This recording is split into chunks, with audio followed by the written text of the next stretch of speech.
Chers frères et sœurs, chers amis dans le Christ, bonjour à tous et bienvenue dans ce quotidien Jésus numéro 230. Nous sommes aujourd'hui le jeudi dans la 11e semaine du temps ordinaire. Aujourd'hui, nous fêtons deux saints, martyrs, Saint Jean Fisher, évêque en Angleterre, et Saint Thomas More, chancelier du roi d'Angleterre, tous deux martyrs suite au conflit entre le roi Henri VIII en situation de divorce et le pape qui a conduit au schisme. Saint Jean Fisher et Saint Thomas More, martyrs, priez pour nous qui avons recours à vous. Bienvenue à toutes et à tous. Au nom du Père, du Fils et du Saint-Esprit. Amen. Sacré-Cœur de Jésus, nous avons confiance en toi. Confions, Seigneur, cette méditation. Prions pour Alba, pour qu'elle guérisse. Prions pour les victimes des 2 immeubles effondrés suite à une explosion à Paris. Prions pour leur vie, pour leurs proches. Prions pour les pompiers qui œuvrent sur place et pour toutes les équipes médicales qui prennent en charge les blessés.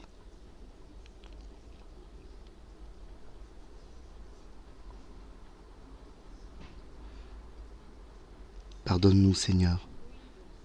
Pardonne-nous tous nos péchés. Je confesse à Dieu Tout-Puissant et je reconnais devant vous, frères et sœurs, que j'ai péché en pensée, en parole, par action et par omission. Oui, j'ai vraiment péché. C'est pourquoi je supplie la bienheureuse Vierge Marie, les anges et tous les saints, et vous aussi, frères et sœurs, de prier pour moi, le Seigneur notre Dieu. Que Dieu Tout-Puissant nous fasse miséricorde, qu'il nous pardonne nos péchés et nous conduise jusqu'en sa vie éternelle. Amen. Seigneur, prends pitié. Ô Christ, prends pitié. Seigneur, prends pitié.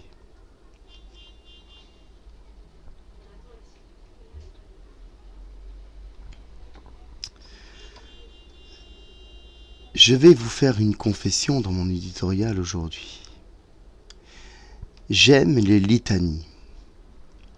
Plus elles durent, plus je me laisse porter.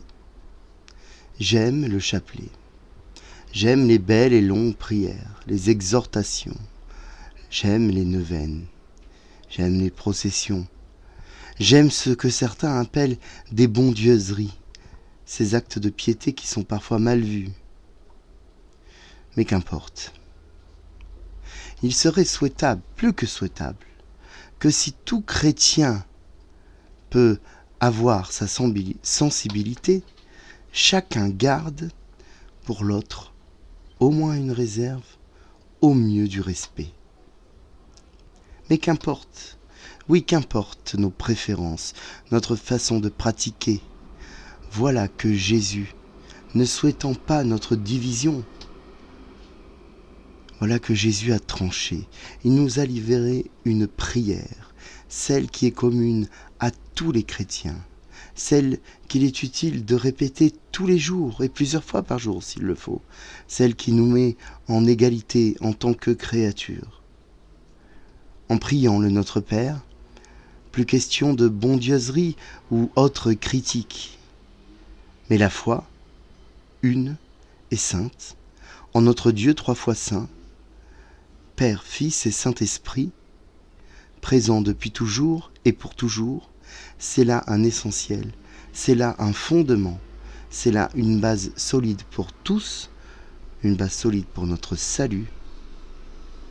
Que Dieu nous vienne en aide.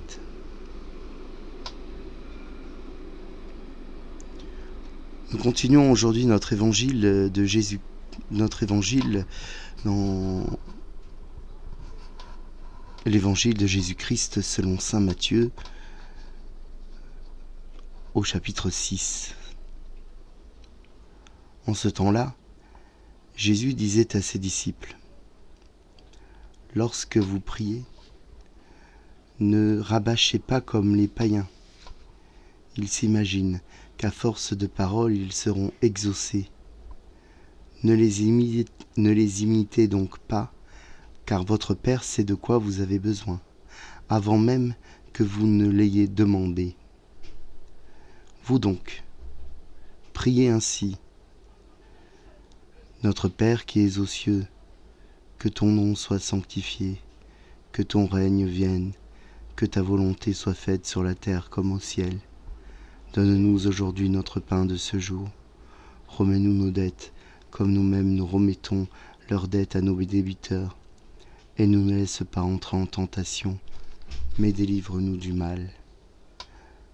Car si vous pardonnez aux hommes leurs fautes, votre Père céleste vous pardonnera aussi. Mais si vous ne pardonnez pas aux hommes, votre Père non plus ne pardonnera pas vos fautes. Nous acclamons ta parole. Louange à toi, Seigneur Jésus.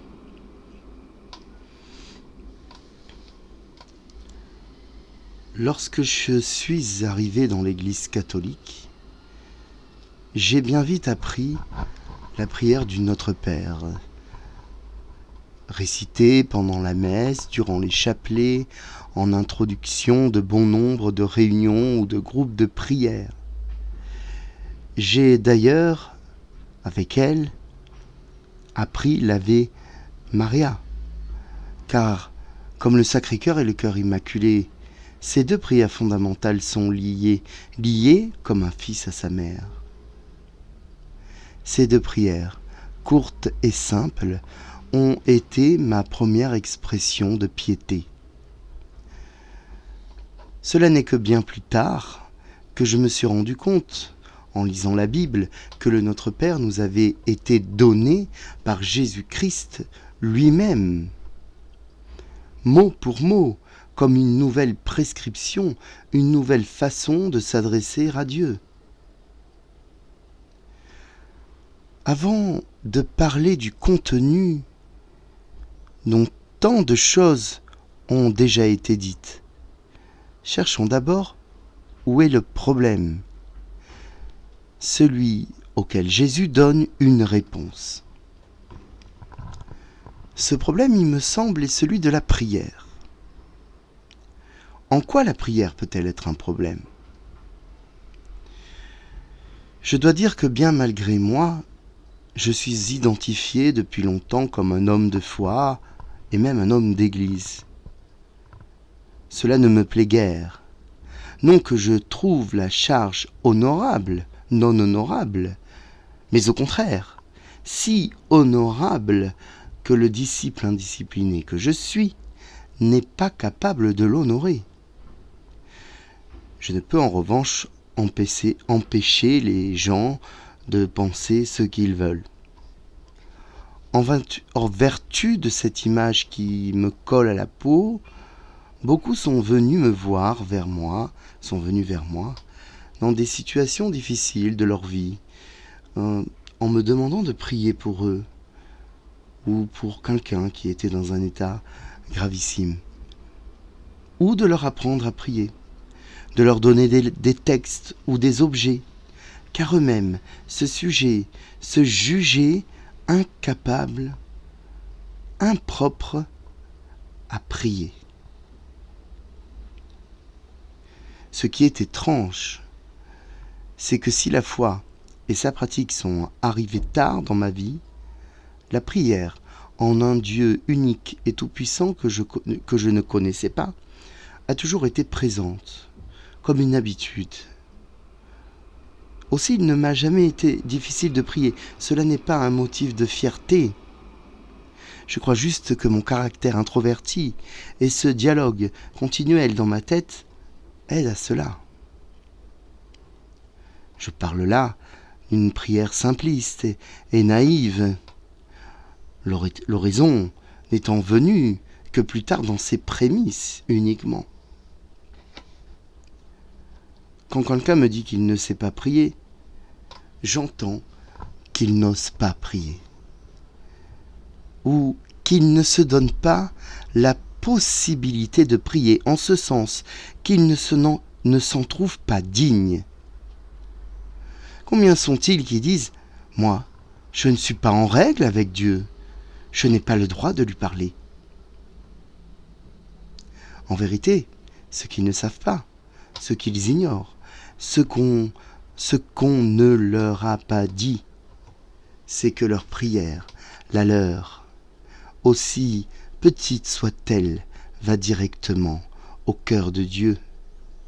Car Dieu n'ignore pas les périphéries, mais au contraire va chercher la brebis égarée, celle qui est loin dans des parcs ténébreux. Jésus qui sait tout cela, qui ne veut pas qu'on se perde dans des vanités, dans des divisions, dans les choses inutiles ou dans des demandes sans importance, nous donne une prière, la prière. Elle n'est pas magique, elle n'est pas une incantation, mais elle est puissante. Et elle résume ce dont nous avons besoin sans le superflu, sans les couches d'apparat qui agissent comme un emplâtre sur notre cœur et sur notre âme. Elle nous guide, cette prière. Et c'est bien au Père, par son Fils Jésus-Christ, que nous nous adressons. Et dans cette adresse particulière, nous reconnaissons notre filiation, notre statut de créature, infiniment inférieur à Dieu le Créateur, mais infiniment aimé par Dieu le Créateur. Ce Père, il est dans les cieux, dans cet univers invisible, ce royaume céleste dont nous sommes séparés durant cette vie nécessaire et importante sur la terre. Ce Père, cependant, nous voit, nous aime, nous appelle. Il a envoyé son Fils unique, Jésus-Christ, pour nous sauver. Ce Père est tout-puissant, et son nom est digne de louange depuis toujours et pour toujours. Son nom très saint de Yahvé, son nom de Dieu et Seigneur d'Élohim et d'Adonai. Nous le célébrons, nous le sanctifions comme celui d'un roi, non pas à l'image de l'humanité, mais à celle de ce trône divin sur tout ce qui est. Cette royauté se traduit dans l'existence absolue et transcendante, dans l'être, dans le fait d'être, dans l'étant. C'est ainsi que Dieu s'est révélé à Moïse. Yahvé, je suis celui qui est, Dieu seul et unique, Dieu un. Ce Dieu n'est pas lointain, mais totalement présent, et il a une volonté propre, toute puissante et parfaite, en ce sens qu'il veut pour nous le meilleur. Pourquoi ? Parce qu'il sait ce dont nous avons besoin, avant même que nous lui demandions quoi que ce soit. Et cette volonté est à l'image du ciel, de la vie béatifique qui nous attend. Ce que nous demandons, c'est de survivre, c'est-à-dire d'avoir le nécessaire, pas plus, pas moins. Et pour chaque jour, ce pain quotidien qui représente ce dont nous avons besoin. Et ce besoin est bien inférieur à ce dont nous nous rendons dépendants. Ce que nous demandons à Dieu, c'est la paix, celle de la réconciliation. Réconciliation entre Dieu et nous. Réconciliation entre nous et notre frère. Et à la mesure dont nous avons reçu, nous devons donner. À la mesure dont nous sommes pardonnés, nous devons pardonner. Ce que nous reconnaissons, c'est notre propension à la tentation. Et ce ne sont pas des pièges mis par Dieu sur notre chemin. Dieu n'est pas ainsi, Dieu n'est pas comme cela. Mais des attaques du malin, de Satan, qui souhaite notre chute, car il veut notre mort, parce que nous avons été créés à l'image de Dieu. et cela ne lui plaît pas. Cette prière suffit. Oui, cela suffit. Pas d'autre vanité. Le Notre Père regroupe tout. Ce suffit. Car il nous permet de nous confier à lui, au Père, notre Père céleste. Il nous permet de le célébrer, il nous permet de le glorifier, de vivre de sa divine providence et sous sa protection. Amen.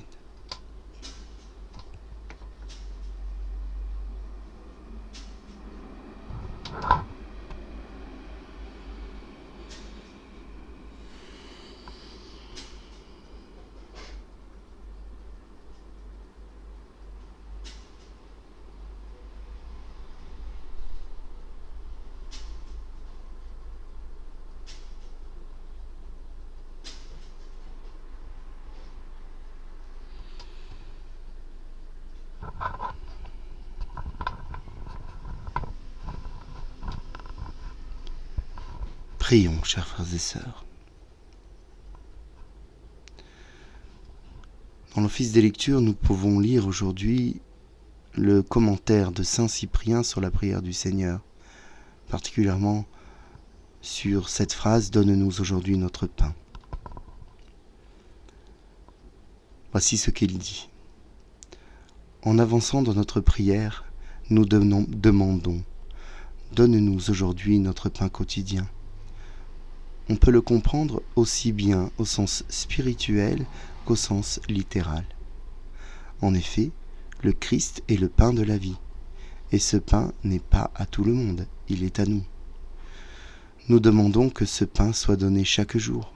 En effet, nous qui sommes dans le Christ et recevons quotidiennement son Eucharistie, comme l'aliment du salut, il ne faut pas qu'un péché grave nous tienne à l'écart en nous empêchant de communier et nous interdise le pain céleste, alors que le Christ a proclamé « Moi, je suis le pain de la vie, qui suis descendu du ciel. Si quelqu'un mange de ce pain, il vivra éternellement. Le pain que je donnerai, c'est ma chair pour la vie du monde. » Ensuite, nous prions Dieu à cause de nos péchés. Comme c'est nécessaire, comme c'est sage et salutaire de nous rappeler que nous sommes pécheurs. En effet, nous sommes tenus de demander à Dieu son indulgence, ce qui nous oblige à rentrer dans notre conscience. Ainsi a parlé saint Cyprien.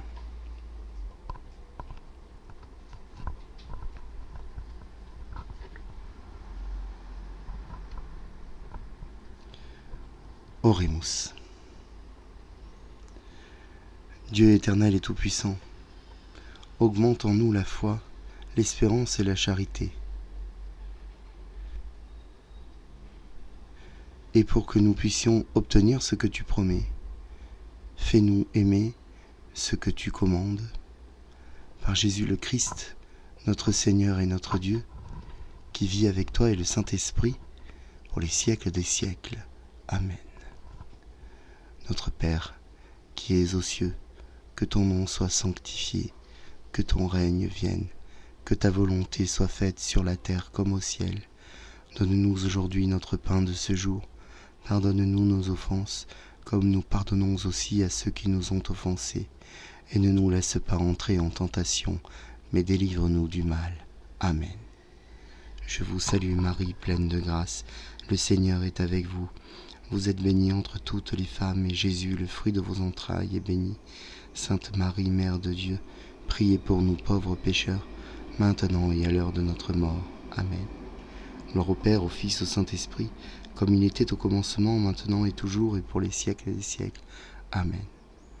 Ô mon Jésus, pardonne-nous nos péchés, préserve-nous du feu de l'enfer, et conduis au ciel toutes les âmes, surtout celles qui ont le plus besoin de ta divine miséricorde.